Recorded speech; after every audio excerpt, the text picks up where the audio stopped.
Everybody, I'm Pepper.219. Today I've got a little concept to show you to check my skin wasn't deep because I always hate it when my skin is deep. So I have been on my friend's server for a while. When I say my friends, I mean we're messing around with command blocks and making a little server type thing. Of course, it's in public right now because we haven't set it up yet. You can see a minigame being set up there and a minigame being set up there.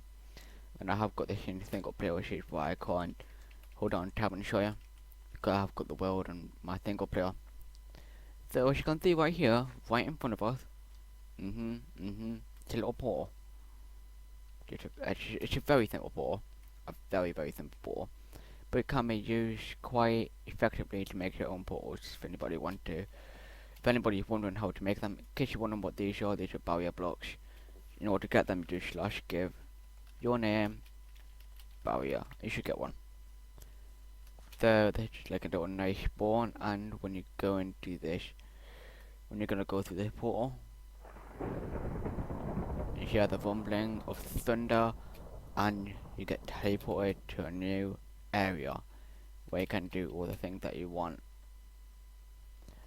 So I'll go over how it works and all that. So this is basically where I put all my command blocks for this. Oh yeah, I do have saturation 4, just because there have been some people on it which are game mode here. I don't want them to starve, because I mean I'm not that horrible. But in case you're wondering what it is, it's like a 1 tick clock, that block wall, that block redstone block. And it's what this command is doing is setting your effect of all players to 23, which is saturation, and amount amplifier, which is 8, or that length, I don't know. Let me think. Saturation 4, I'm thinking it's setting it for 8 seconds, but when you go into your inventory you can very clearly see that it's not 8 seconds, so that's a bit of a problem. 3, whoops, well it shouldn't affect too much. The 3 I'm not quite sure about. I think it's the amplifier. Should explain what saturation 4, and if I am right, the true stands for not shown particle, which is why I didn't see like 1,000 blue particles with saturation on top of me. So let's go back down there, and don't know why I actually did, but in the first place, but let's go down here. So what we have here, in case you don't know what that is, that's just like a little game mode A detector showing game mode A detector. Wow. If you're not in game mode A, it will activate this, but they haven't been wired up properly because it hadn't been wired up properly. And in case you're wondering what this is just like a little sign that you can see that if you free come into there using hack client, because hack client, well, some of them have free come, I'm not sure about all of them. So what we have here is the test for player, but in case you're wondering what this is like a 4-tick clock. 4-tick or an 8-tick clock. It's probably a 4-tick clock. Yeah, I think it's 4-tick clock. 4 to 5-tick clock, I'd have to say. It's probably a 4-tick clock. So in case you want, not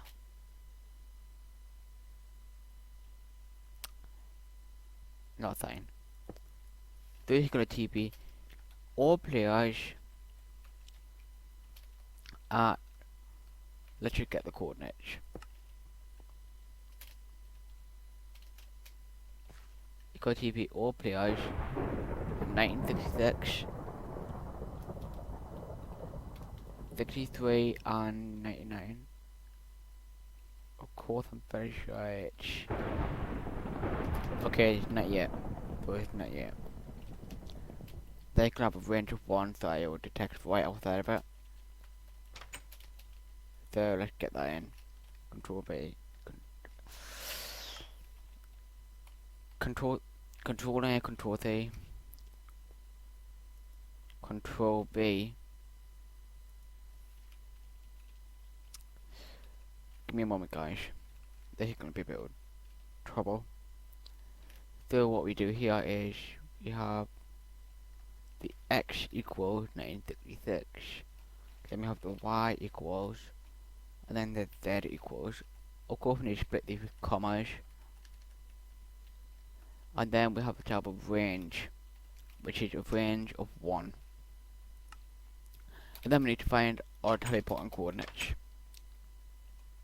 So the teleporting coordinates, as you can see right here, is right here.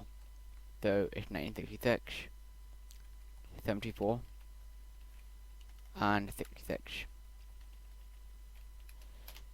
I just copied it again, so I can paste it in. Now TP all players within a range of 1 of that area to there. Let's test if that works. Just as it should be. Yep, as you can see I get teleported here. In case you're wondering about the particles and the lightning, this is testing for a player on that block. If you're wondering which block I'm talking about, it's the block right in front of that portal. Or right behind the portal, in case you're thinking that way. So we'll test for any player at those same coordinates you see right there. That bit, TP all players, is going to contain all that stuff in the square brackets. And it's going to test for anybody within that. If this is true, then it's going to activate the comparator, which is going to go to there. Which is going to provide the particles at that point. And then, since this is receiving power, it's going to go to this repeater, activate the lightning, bit of a mistake there. And of course it's going to take one tick between this and one tick between that, which is a very short amount of time. So you don't have to worry about that time delay. Unless you're spot on perfect, you could just put a repeater here and do the lightning there, so you could have them exactly going off at the same time, but nobody needs them going off at the same time. So we've got lightning and lightning. In case you're wondering what this is the main lightning bolt. And the rest of it I'll just explain right out here. So, in case you don't know how lightning bolt works, is /summon lightning bolt. You have to be very careful with the caps here because you need to have a capital L and a capital B or the summon doesn't work, because as you can see this one works, but I will move the B and replace it with no lowercase b and it is unable to summon objects, so you can see that. Now, the problem with this is it's only doing it where I'm standing. Of course you could use that for charging creepers, but it should take these coordinates, let's get these coordinates out. 19 summon lightning bolt at 1963, 79, and 66. It should summon it right there all the time. So if we come out here and look at it from a distance to where you can see it's right there, hitting right there on that spot. I'm not gonna spam it a lot. And you do pretty much the same thing here, so unlike the other one which would be like 1963, this one would be 1969, and spawn it right there. I really shouldn't have made that. So basically this is like the exact same. That's just using a title command. This is basically, this works the exact same once you're within a range of 1 or 2. I'll have to quickly check the command blocks in that. Range of 1, 1978. So let's check this. 78, 47, okay. 47, nope, that's not on 47. So, when you're within a range of 1 from that area, that portal, to Whack-A-Mole, of course, that's Dawn Poker, it's Whack-A-Bunny basically. Like a plain wedge type thing. which is a game mode that I'm still developing. As you can see, there's a little bit of it done there. So, once you enter it, you get teleported to this area, which says, welcome to the place, and it has an area there. And I'm going to show you one other small thing, which is basically it's going to, well, at least I was assuming it was going to do that. Okay, let's get this button, not the dirt, the button. And as you can see right here, it's got a piece of cooked rabbit meat. When I stand on it, it didn't go into my inventory, can't pick it up. And the other interesting fact about it is that it didn't despawn. So how this works is, let me find out. It is summoning an item, 2 blocks ahead of it. These are relative to the command block. Then you go into item, ID Minecraft cooked rabbit, and then you've got a comma, which is saying the number of cooked rabbits is going to spawn. And then it's going to go through the age, making it never ever despawn. It has to be negative 32, 768. Negative 32, 768 in order to make it not despawn. And for the pickup delay, it has to be 32, 767.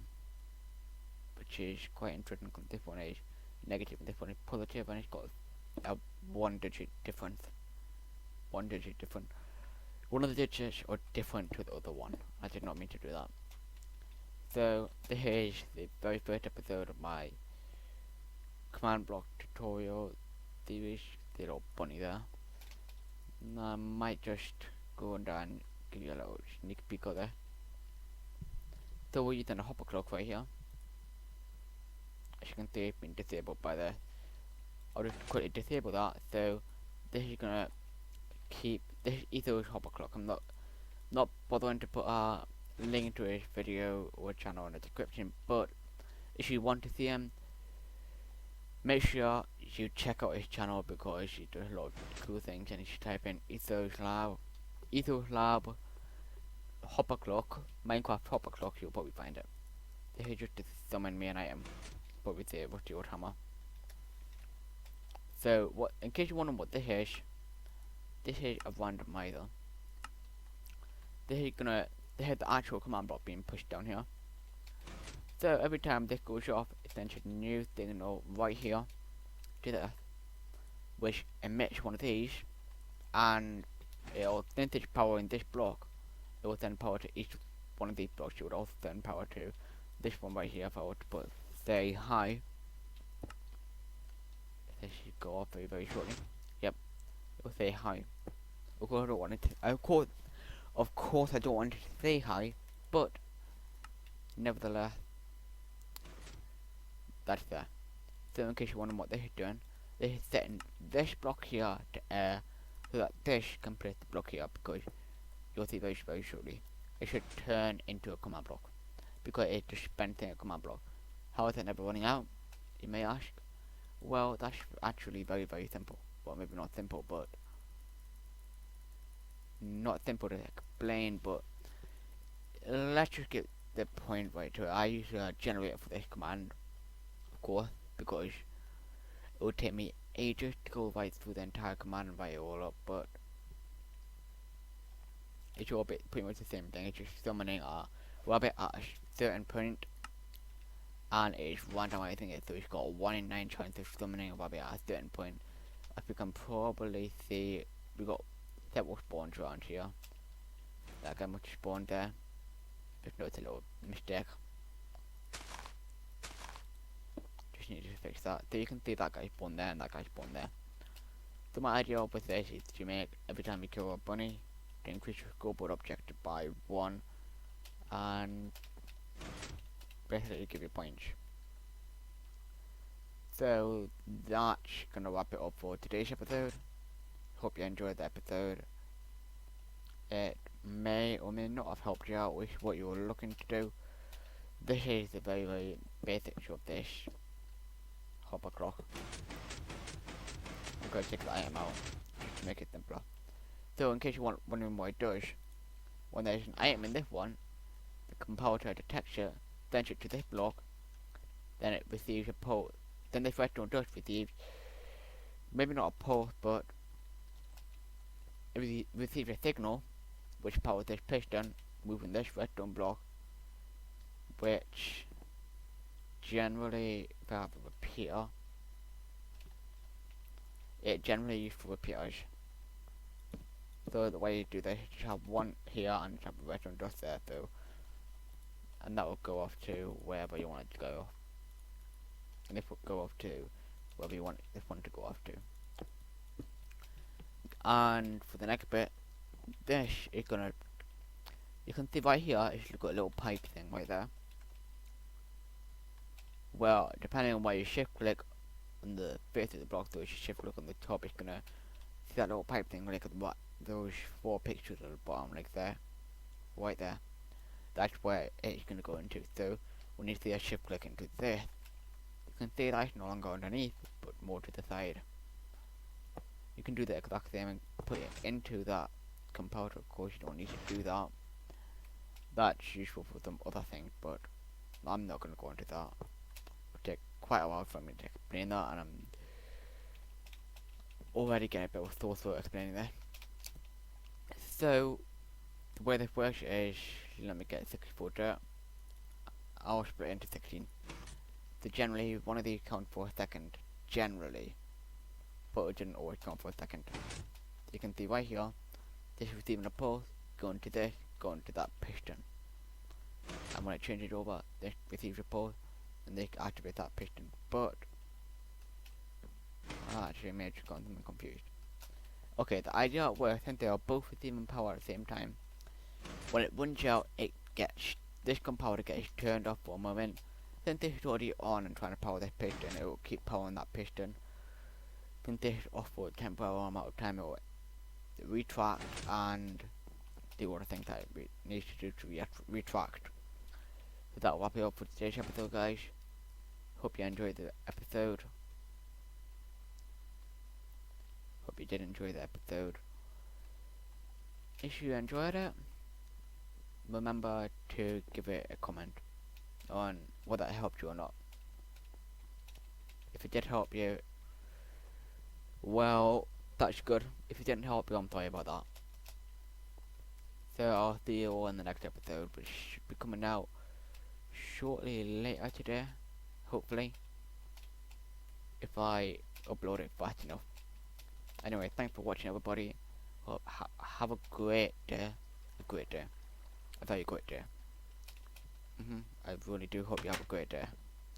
So I'll see you on the next episode. Bye bye.